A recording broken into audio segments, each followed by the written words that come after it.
सभी श्रोताओं को मेरा सादर प्रणाम।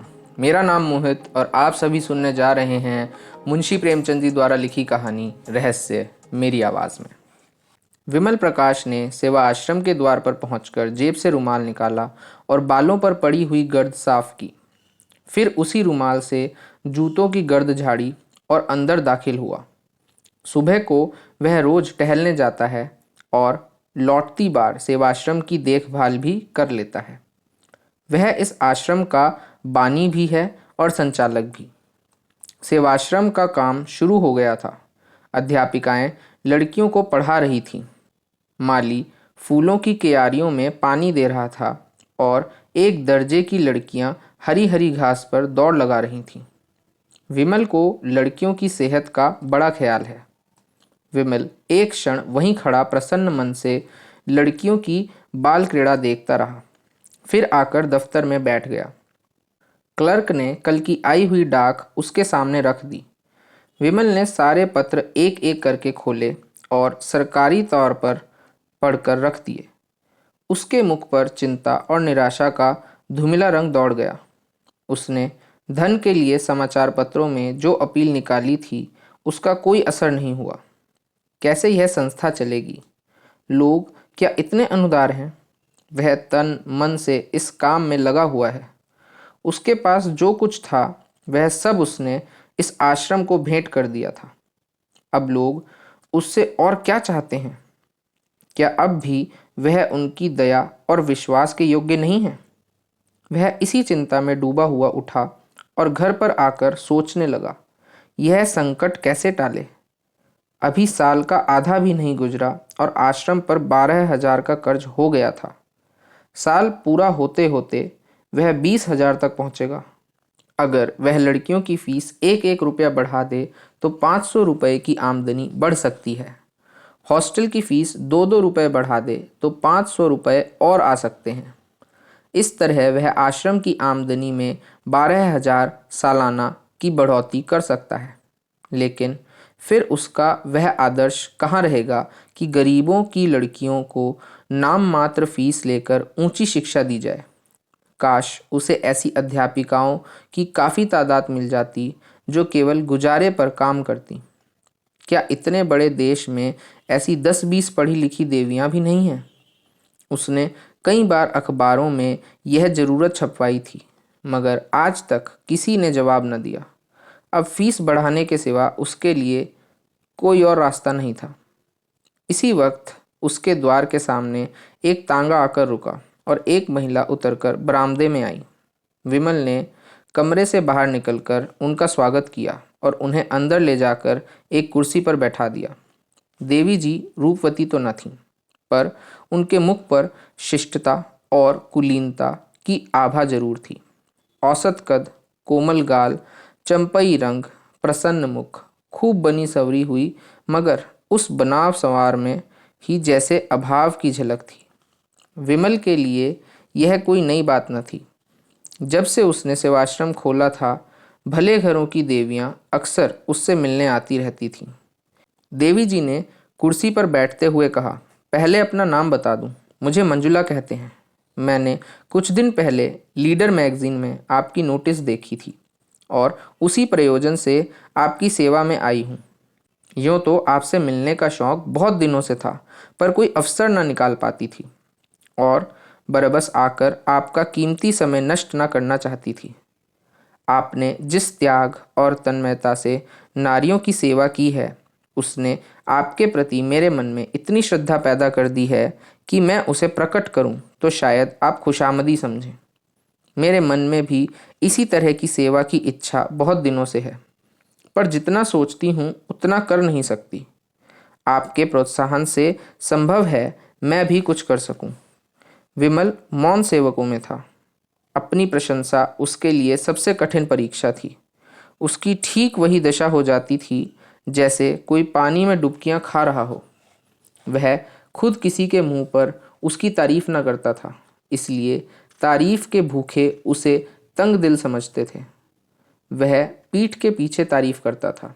हाँ, बुराइयां वह मुंह पर करता था और दूसरों से भी यही आशा रखता था। उसने अपना उखड़ा हुआ पांव जमाते हुए कहा, यह तो बहुत अच्छी बात होगी। आप शौक से आए, सेवाश्रम की दशा तो आपको मालूम होगी ही। मैं इस इरादे से यहाँ नहीं आई हूँ, यह मैं पहले ही समझ गया था। मेरी यह आशा न थी, यूं ही कह दिया। अच्छा, आपका मकान नहीं है?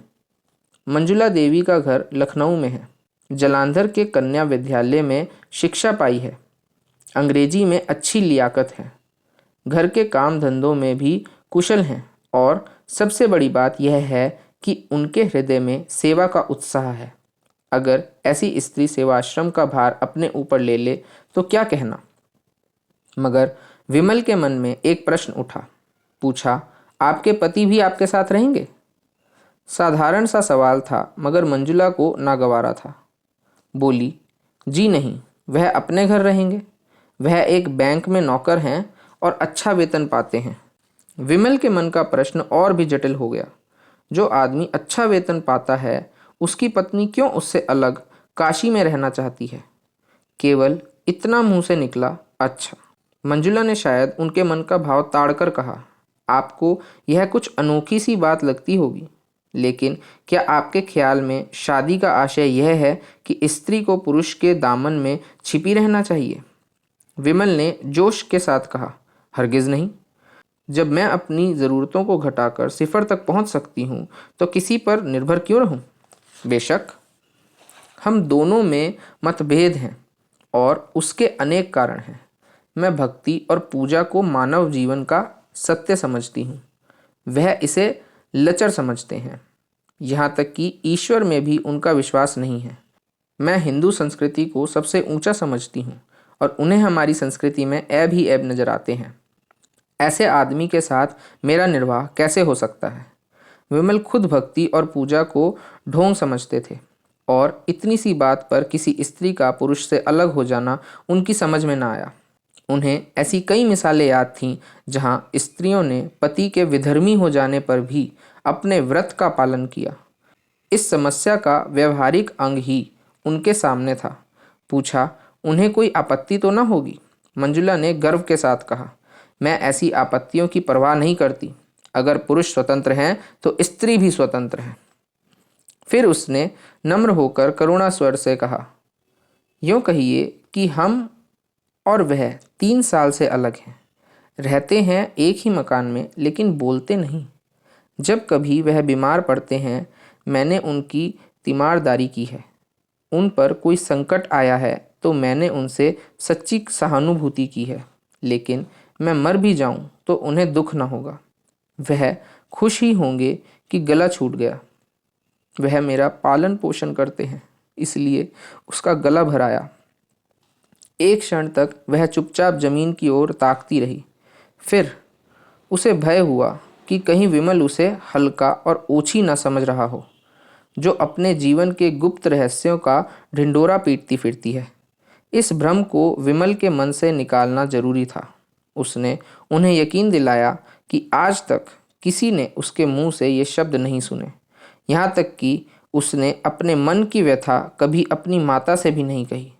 विमल वह पहले व्यक्ति हैं जिनसे उसने ये बातें कहने का साहस किया है, और इसका कारण यही है कि वह जानती है कि उनके दिल में दर्द है और एक स्त्री की विवशता का अंदाज़ा कर सकते हैं। विमल ने लजाते हुए कहा, यह आपकी कृपा है जो मेरे बारे में ऐसा ख्याल रखती हैं। और उनके मन में मंजुला के प्रति श्रद्धा उत्पन्न हुई। बहुत दिनों के बाद उसे एक देवी नजर आई जो सिद्धांत के लिए इतना साहस कर सकती है। वह खुद मन ही मन समाज से विद्रोह करता रहता था। सेवाश्रम भी उनके मानसिक विद्रोह का ही फल था। ऐसी स्त्री के हाथों में वह सेवाश्रम बड़ी खुशी से सौंप देगा। मंजुला इसके लिए तैयार होकर आई थी। तो दोस्तों, ये था पहला भाग हमारी आज की कहानी का। मैं आशा करता हूँ कि आपको कहानी पसंद आ रही होगी, और अगर आप पूरी कहानी सुनना चाहते हैं तो बने रहिए मेरे साथ मेरे इस YouTube चैनल पर। इसी के साथ अब हम मिलेंगे हमारी अगली वीडियो में और सुनेंगे मुंशी प्रेमचंद जी द्वारा लिखी कहानी रहस्य का दूसरा भाग। इसी के साथ मैं आपका मोहित आपसे विदा लेना चाहूँगा। धन्यवाद और शुभ रात्रि।